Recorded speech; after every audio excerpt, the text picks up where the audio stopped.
তুমি দীক্ষা নাওনি অথচ গোপাল সেবা করছো। দীক্ষা না নিয়ে একদম গোপাল সেবা করা উচিত নয়। গোপাল সেবা করতে হলে আগে দীক্ষা নাও, তারপরে গোপালের সেবা করো।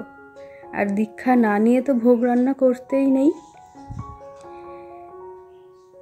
দীক্ষা না নিয়ে গোপাল সেবা করা যাবে না যাবে না, এই নিয়ে কিন্তু আমাদের মনে নানান রকমের প্রশ্ন থাকে। যারা গোপালের সেবা করতে চাই অথচ কিছু কিছু কারণের জন্য, বা বলতে পারো অনেকের মনেই এটা আসে যে দীক্ষা না নিয়ে গোপালের সেবা করতে নেই, আর অনেকেই সেটা বলেও থাকে। তো আদৌ কি তাই? আদৌ কি দীক্ষা না নিয়ে গোপালের সেবা করতে নেই? তো সেই সম্পর্কেই আজকের এই ভিডিওটি। তো ভিডিওটি প্রথম থেকে শেষ পর্যন্ত সম্পূর্ণ দেখো, আশা করছি তোমাদের ভালো লাগবে। আর যদি ভিডিওটি ভালো লাগে তাহলে অবশ্যই একটা লাইক করে দিও এবং কমেন্টের মাধ্যমে নিজেদের মতামতটা আমাকে অবশ্যই জানিও। হ্যালো এভরিওয়ান, কেমন আছো তোমরা সবাই? আমার আরও একটি নতুন ভিডিওতে তোমাদের সকলকে স্বাগত জানিয়ে আমি আমার আজকের এই ভিডিওটি এখান থেকেই শুরু করছি। তো যারা অনেকেই আছো এমন যারা ভাবো যে গোপালের সেবা করতে গেলে দীক্ষা নিতে হয়, দীক্ষা না নিয়ে গোপালের সেবা করতে নেই, বা অনেকে এমনও আছে যারা বলে যে দীক্ষা না নিয়ে নাকি কোনো প্রকার ভোগ রান্না করে ভগবানকে নিবেদন করতে নেই। তো সত্যিই কি তাই? সত্যিই কি দীক্ষা না নিয়ে গোপালের সেবা করা যায় না? তো দেখো, প্রথম বিষয় আমি যেটা সবসময় বলি, আবার বলছি, সেটা হচ্ছে প্রথমত আমাদের এটা মাথায় রাখতে হবে যে গোপালের সেবা করাটা আমাদের ইচ্ছেতে হয় না কখনো। সেটা ইচ্ছে হয় গোপালের ইচ্ছেতে। গোপাল যদি চায় যে তোমার সেবা নিতে, গোপাল যদি চায় তোমার কাছে আসতে, তাহলে সে যেমনভাবেই হোক তোমার কাছে আসবে। সে এটা কখনোই দেখবে না যে তুমি দীক্ষা নিয়েছো কি না, বা তুমি কি অবস্থার মধ্যে রয়েছো। তো তুমি যদি গোপালের সেবা করার জন্য উপযুক্ত হয়ে থাকো, গোপাল যদি সেটা বুঝে থাকে, তাহলে গোপাল তোমার কাছে আসবে এবং তোমার সেবা সে গ্রহণ করবে। আর একটা বিষয়, সেটা হচ্ছে দীক্ষা না নিয়ে নাকি ভোগ রান্না করতে নেই।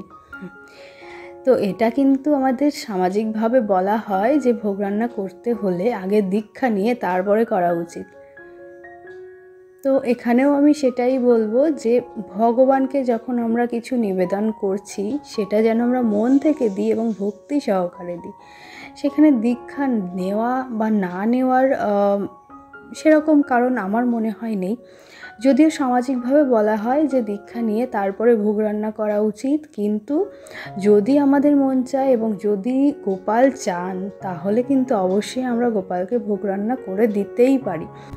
তো সেক্ষেত্রে দীক্ষা নিই বা না নিই সেটা মূল বিষয় নয়, ভক্তিটাই কিন্তু আসল। আমরা যদি ভক্তি সহকারে গোপালকে বিশ্বাস করি এবং তাকে শ্রদ্ধা করি, তাকে মন থেকে শ্রদ্ধা করি, মন থেকে ভক্তি করি, তাহলে কিন্তু আমরা আমাদের ইচ্ছে অনুযায়ী, বা বলতে পারো যে গোপালের ইচ্ছে অনুযায়ী আমরা তাকে ভোগ রান্না করে দিতে পারি, তার সেবা করতে পারি। সবটাই তো তার ইচ্ছেতেই হয়, তাই না? আমাদের ইচ্ছেতে কিছুই হয় না। আমরা শুধুমাত্র একটা উদ্দেশ্য, বলতে পারো যে আমাদের দিয়ে তিনি নিজের সেবাটা করিয়ে নেন, এইটুকুই, আর কিন্তু কিছুই নয়।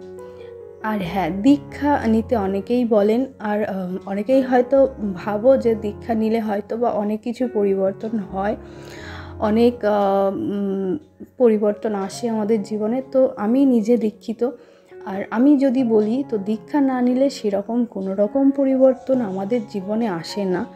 দীক্ষা শুধুমাত্র একটা মন্ত্র, যেটা আমাদের গুরুদেব আমাদের দিয়ে থাকেন। তো শুধুমাত্র এই একটা মন্ত্রই থাকে আমাদের জীবনে, আর সামাজিকভাবে যেটা বলা হয়, সেই মন্ত্রের দ্বারা নাকি সকল পুজো করা হয়। তো আদৌ এটা কতটা যুক্তিসঙ্গত আমি জানি না, কিন্তু হ্যাঁ, এটা বলা হয়ে থাকে যে সেই মন্ত্র দিয়ে সমস্ত রকম পুজো করা যায়। তো যাই হোক, এটা আমাদের সামাজিক রীতি, বলতে পারো সামাজিক রীতির মধ্যে পড়ে এবং সেটা আমরা মেনে চলি, ব্যাস ওইটুকুই। আর কিন্তু দীক্ষা নেওয়ার ফলে আমাদের জীবনে কোনো রকম পরিবর্তনই আসে না। তো যাই হোক, এটাই দীক্ষা নেওয়ার একটা কারণ, যে আমাদের জীবনে একটা মন্ত্র যোগ হয়। আমরা আমাদের গুরুদেবের কাছ থেকে দীক্ষা গ্রহণ করি, আর তিনি যে মন্ত্রটা আমাদের বলেন সেইটা আমাদের জীবনের সাথে জুড়ে যায় এবং সেই মন্ত্র দিয়ে নাকি সমস্ত রকম পুজো করা যায়।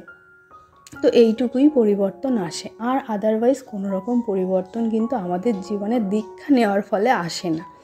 তো যাই হোক, যারা ভাবছো যে গোপালের সেবা করবে কিন্তু দীক্ষা নাওনি বলে করতে পারছো না, বা দীক্ষা নাওনি বলে অনেকেই হয়তো বলছে যে করতে নয়, বা গোপালের সেবা করছো অথচ দীক্ষা নাওনি, তো তাদের বলবো দীক্ষা নেওয়া বা না নেওয়া সেটা যার যার ব্যক্তিগত ব্যাপার। কেউ যদি ইচ্ছে করো যে আমি আমার গুরুদেবের কাছ থেকে দীক্ষা গ্রহণ করব, তাহলে অবশ্যই করো। দীক্ষা নেওয়ার ফলে কোনো রকম খারাপ উদ্দেশ্য নয়, খারাপ কিছু হয় না আমাদের জীবনে, শুধুমাত্র একটা মন্ত্র যোগ হয়, ব্যাস ওইটুকুই। তো যাদের ইচ্ছে হয় তারা মন থেকে অবশ্যই নিতে পারো, আর নিতেই হবে এমন কিন্তু কোনো কথা নেই, না নিলেও গোপালের সেবা করা যায়। গোপাল কিন্তু আমাদের ভক্তিটা দেখে, সে আমাদের ভক্তি দেখেই আমাদের কাছে আসে আমাদের সেবা নিতে। তো যাই হোক, এটাই ছিল বলার যে দীক্ষা নাও বা না নাও, গোপালের সেবা তোমরা অবশ্যই করতে পারো এবং ভক্তি সহকারে মন থেকে গোপালের সেবাটা করো, তাহলেই গোপাল অবশ্যই খুশি হবেন। এবং গোপাল তো সবসময় থাকেনই আমাদের সাথে। তো এটাই। আর তো যাই হোক, এই ছিল আমার আজকের ভিডিও। ছোট্ট একটা ভিডিওর মাধ্যমে এই সম্পর্কে তোমাদের বললাম। আগেও ভিডিও বানিয়েছি অনেক দিন আগে, তো যারা দেখোনি অবশ্যই গিয়ে দেখে আসতে পারো। আর এরই সাথে আমি আমার আজকের ভিডিওটি এখানেই শেষ করছি। ভিডিওটি যদি তোমাদের একটুও ভালো লাগে তাহলে অবশ্যই একটা লাইক করে দিও, শেয়ার করে দিও এবং কমেন্টের মাধ্যমে নিজেদের মতামতটা আমাকে অবশ্যই জানিও। সবাই খুব ভালো থেকো, সুস্থ থেকো। দেখা হবে নতুন আরও একটা ভিডিওতে খুব তাড়াতাড়ি। ততক্ষণের জন্য tata, bye bye, Radhe Radhe.